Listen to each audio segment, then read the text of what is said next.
بسم اللہ الرحمن الرحیم۔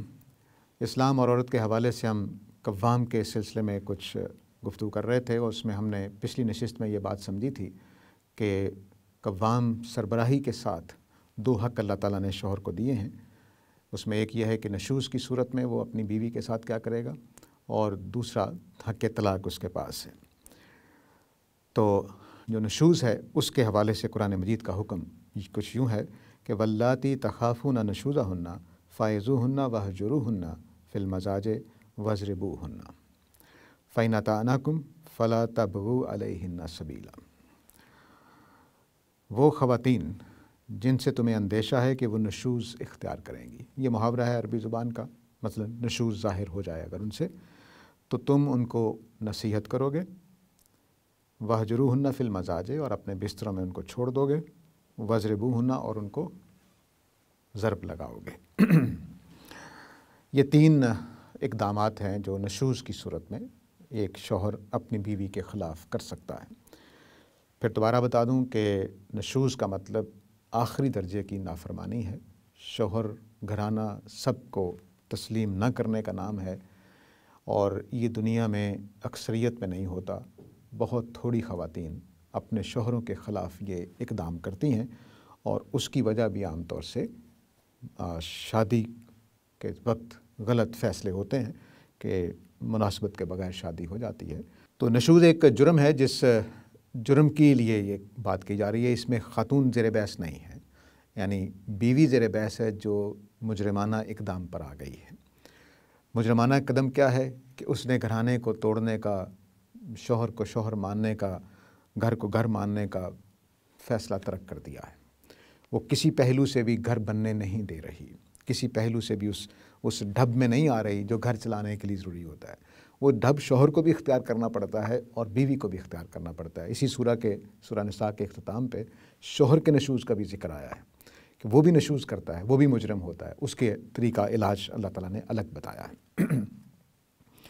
تو وہ خواتین جن سے تمہیں اندیشہ ہو، یعنی جو نشوز اختیار کر لیں، ان کے ساتھ تم نے کیا کرنا ہے؟ پہلا فائزوہن، یہ تین چیزیں بتائی گئی ہیں۔ نصیحت کرنا، نصیحت کے لیے اللہ تعالیٰ نے واعظ کا لفظ استعمال کیا ہے۔ واعظ اس نصیحت کو کہتے ہیں جس میں پوری اپنائیت، محبت، خلوص، خیر خواہی کے جذبات سے مملو نصیحت ہوتی ہے۔ وہ ڈانٹنا نہیں ہوتا، وہ ڈبٹنا نہیں ہوتا، وہ اپنے آپ کو جدا کر کے دشمن سمجھتے ہوئے بات نہیں ہوتی، بلکہ اس کے اندر پوری اپنائیت، خلوص اور خیر خواہی نظر آ رہی ہوتی ہے۔ اس خیر خواہی کے ساتھ سمجھانے کا عمل پہلا کام ہے۔ دوسرا کام یہ ہے واہجروہن فی المضاجع، کہ ان کو ان کے بستروں میں الگ چھوڑ دو۔ یہ سپریشن ہے عارضی طور پر، یہ علاج کے لیے کی جا رہی ہے کہ جو نشوز ہے وہ چھٹ جائے، نشوز کا خاتمہ ہو جائے۔ نہ بیوی کو سزا دینا پیش نظر ہے، نہ کوئی دشمنی ہے، نہ شوہر اور بیوی کے درمیان کوئی ایسا مسئلہ ہے، بلکہ نشوز کے خاتمے کے لیے ایک دوسرا اقدام ہے۔ تیسرا اقدام ہے ضرب لگانے کا۔ تو تین اقدام ہیں۔ اب اس کے ترتیب یہ تقاضا کرتی ہے، جس طرح سے اللہ تعالیٰ نے ان کو کہ سب سے ہلکی چیز، پھر ذرا بھاری چیز، پھر اس کے بعد سب سے بھاری چیز رکھی ہے، تو یہ ترتیب کا تقاضا کرتی ہے۔ اور نہ صرف ترتیب کا تقاضا کرتی ہے، بلکہ اس بات کا بھی تقاضا کرتی ہے کہ جو واعظ ہے، نصیحت ہے، وہ ایک لمبے عرصے کے لیے چلے گا تاکہ اس کا پورا حق ادا ہو جائے۔ ایسا نہیں ہے کہ صبح میں نے نصیحت کی، شام کو بستر الگ کر دیا اور اگلے دن صبح مارنا شروع کر دیا۔ یہ نہیں مطلب یہ ہے کہ 2-4 مہینے، 6 مہینے، ہو سکتا ہے سال لگ جائے، آپ سمجھانے کا عمل جاری رکھیں گے۔ اس سٹیج پر ہی اکثر نشوز ختم ہو جاتے ہیں، کیونکہ جب آپ دلاسے اور اپنے وعدے وعید کر کے پورا کر لیتے ہیں چیزوں کو، جس وجہ سے نشوز پیدا ہوا ہے، اس کو سمجھنے کا یہ دور ہوتا ہے کہ جب وہ بات کرے گا، مخلصانہ طریقے سے بات سمجھائے گا، تو وہ اپنی شکایتیں سامنے رکھے گی۔ شکایتیں رکھے گی تو ہو سکتا ہے کہ شوہر کو اپنی غلطی کا احساس ہو جائے اور نشوز ختم ہو جائے۔ تو واعظ کا مطلب یہ نہیں ہے کہ صرف بیوی ون سائیڈڈ ہے، نہیں، یہ ٹو سائیڈڈ ہے کہ میں نے شوہر کی حیثیت سے بیوی کو نصیحت کی کہ تم یہ کیا کر رہی ہو، اس نے آگے سے بتایا کہ تم میرے ساتھ کیا کر رہے ہو، تو اب مسئلے حل ہونا شروع ہو جائیں گے۔ اس سٹیج میں عام طور سے یہ خیال کیا گیا یہ ون سائیڈڈ ہے، ایسا نہیں ہے، یہ دونوں طرف سے بات۔ جیسے ہی آپ نصیحت کرنے بیٹھیں گے تو فوراً دوسرے کی شکایتیں، دوسرے کے پرابلم آپ کے سامنے آنا شروع ہو جائیں گے۔ اگر وہ پرابلم صحیح ہیں، جینون ہیں، تو آپ اس کی اصلاح کریں گے، اور اگر صرف غلط فہمی کی شکایتیں ہیں تو پھر مسئلہ ذرا مشکل ہو جائے گا، ادروائز پہلے ہی سٹیج میں مسئلہ حل ہو جاتا ہے، کہیں آگے جانے کی ضرورت پڑتی ہی نہیں ہے۔ کئی گھرانوں میں چونکہ ہمارے پاس طلاق کے اور اس طرح کے کیسز آتے رہتے ہیں، تو اس میں میرا مشاہدہ یہی ہے کہ پہلی سٹیج میں اگر شوہر اچھا ہے، صحیح معنی میں قوام ہے، تو مسئلہ حل ہو جاتا ہے پہلی ہی سٹیج میں، آگے جانے کی ضرورت نہیں پڑتی۔ لیکن اس نصیحت کے دور میں معلوم ہوا کہ جو شکایات ہیں وہ کسی اور وجہ سے ہیں، شوہر کا نقص یا شوہر کی طرف سے قصور زیادہ نہیں ہے، تو پھر اگلی سٹیج میں سزا کا معاملہ شروع ہوا ہے۔ ابھی یہ سزا نہیں تھی، دونوں مل بیٹھ کے آپس میں مسائل کو ڈسکس کر رہے تھے، نصیحت اور پند و نصائح ہو رہے تھے، ایک دوسرے کو معاملہ سمجھانے کی کوشش ہو رہی تھی۔ لیکن اگلی سٹیج میں اب سزا کا مسئلہ شروع ہوا ہے، وہ یہ ہے کہ ایک سپریشن سی ازدواجی تعلقات میں قائم کر دی جائے گی۔ یہ سپریشن کا مطلب یہ ہے کہ شوہر نے یہ اندھیا دیا ہے کہ شاید بات جدائی کی طرف چلی جائے، اس معنی میں یہ سزا کو میں لے رہا ہوں کہ یہ پہلی بغیر جسمانی تعذیب کے ایک سزا کا رنگ اختیار کیا گیا ہے۔ یہ صرف اس لیے ہے کہ وہ بیوی جس کی پہلے سٹیج میں غلطی اس کی طرف ثابت ہو رہی ہے، اس کے لیے ہے، نہ کہ اس کے لیے کہ شوہر کی غلطی تھی اور اب اس نے بستر الگ کر لیا، نہیں، یہ نہیں ہے۔ تو واعظ کی نصیحت کے سٹیج پر جب یہ پتہ چل گیا کہ قصور بیوی کی طرف ہے، وہ کسی اور وجہ سے، شوہر کی طرف وہ مسائل نہیں ہے جس کی وجہ سے وہ نشوز اختیار کر رہی ہے، تو اب شوہر کو یہ حق حاصل ہے کہ وہ اس عورت کو جو نشوز کا جرم کر رہی ہے اس کو یہ سزا دے کہ اس کے ساتھ ایک طرح کا جدائی کا تعلق، ایک گریز کا تعلق، ناراضی کا تعلق کا اظہار کر دیں کہ میں اب ناراض ہوں۔ یہ بھی ضروری نہیں ہے کہ صرف ایک دن رہے، یہ جب تک آپ کو لگے کہ مؤثر ہو سکتا ہے، مؤثر ہونے کا انحصار بھی خاتون پر ہو سکتا ہے کہ اس نے کب، یعنی بعض اوقات ہو سکتا ہے کہ پہلے ہی دن جب یہ معاملہ ہو تو وہ گھبرا جائے اور اپنے نشوز کو چھوڑ دے، اور بعض اوقات ہوتا ہے کہ نہیں، نشوز میں سختی ہے تو ہو سکتا ہے کہ 2-4 مہینے لگ جائیں۔ تو جو بھی ہے وہ آپ نے اس کے مؤثر ہونے کے اعتبار سے اس کو دیکھنا ہے کہ اب بے معنی تو نہیں ہو گیا، بے فائدہ تو نہیں ہو گیا، یہ آپ نے اس کو نگرانی کرتے رہنا ہے۔ اگر آپ مثال کے طور پر پہلے دن، دوسرے دن کچھ رجوع محسوس کریں تو بلا شبہ اس کو مؤثر مان لیجئے۔ پھر اب اس دوران میں واعظ ساتھ چلتا رہے گا، نصیحت ساتھ چلتی رہے گی کہ آپ وہ شکایت کر رہی ہے تو آپ کہیں جی میں نے تو اپنا بتا دیا ہے کہ میرا قصور نہیں ہے، قصور آپ کی طرف ہے، آپ یہ رویہ چھوڑ دیں تو بس ٹھیک ہو جائے گا۔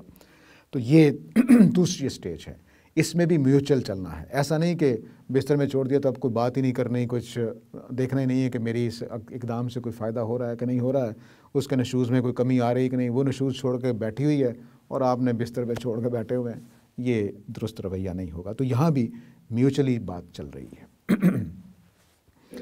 تو اب فرض کر لیجئے کہ آپ نے یہ بھی 2-4 مہینے آزما لیا، کوئی اثر نہیں ہوا، بلکہ نشوز میں اضافہ ہوا ہے، جرم اپنی حدود میں اور آگے بڑھ گیا ہے، سختی میں اور آگے بڑھ گیا ہے۔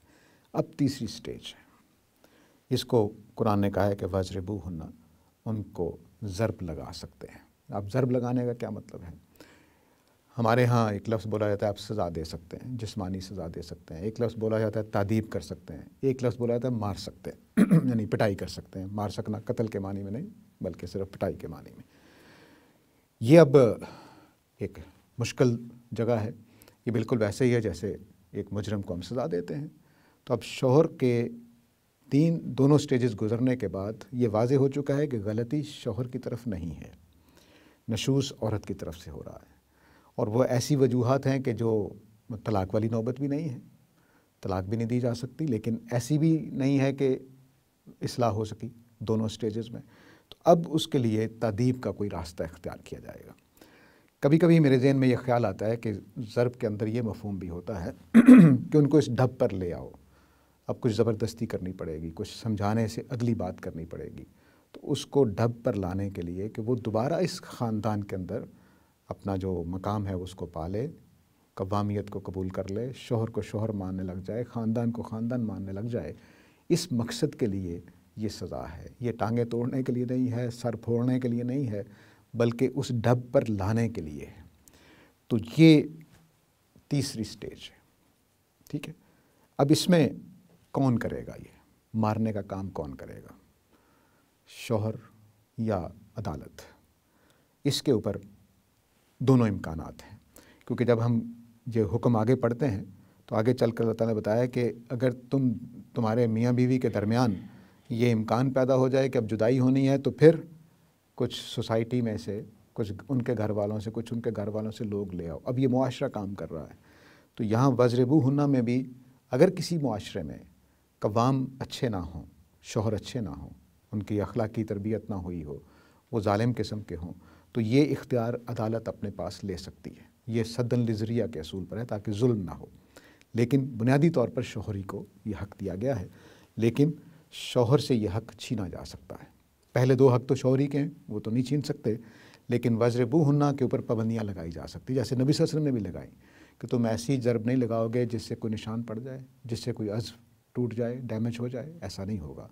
یعنی جیسے اپنے بچے کو آدمی دو چار لگا لیتا ہے بعض کا، بالکل اسی طرح سے وہ اس کی اتنی ہی اجازت ہے، اس سے زیادہ کی اجازت نہیں ہے۔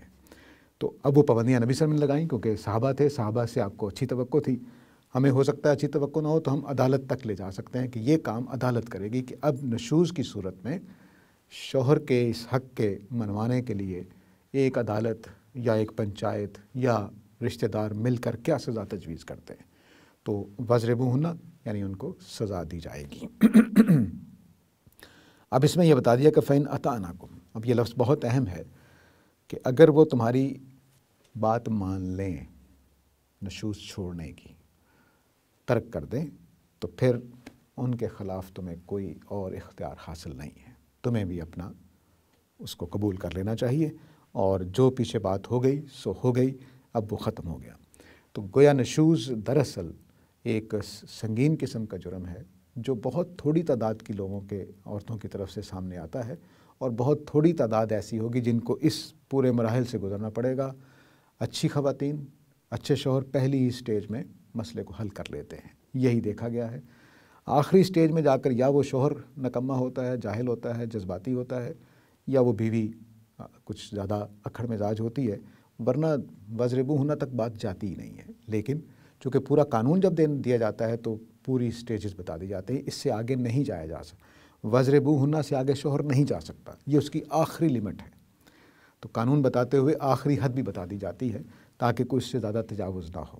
مثلاً شوہر اپنی بیوی کو دیس نکالا نہیں دے سکتا کہ جا کر کراچی چھوڑ آئے، لاہور کا آدمی ہے، جاؤ دھکے کھاتی پھرو، نہیں کر سکتا وہ، کیونکہ وضربوہن پہ بات ختم کر دی گئی ہے۔ تو شوہر کو اس سے زیادہ اقدامات تضاد پھینک دیا، نہیں کر سکتا وہ، بس وضربوہن تک جائے گا۔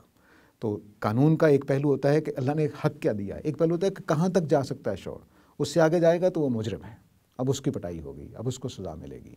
تو وضربوہن ایک شوہر کے اختیار کی آخری لمٹ ہے، اس سے زیادہ کوئی شوہر بیوی کے خلاف حق نہیں رکھتا۔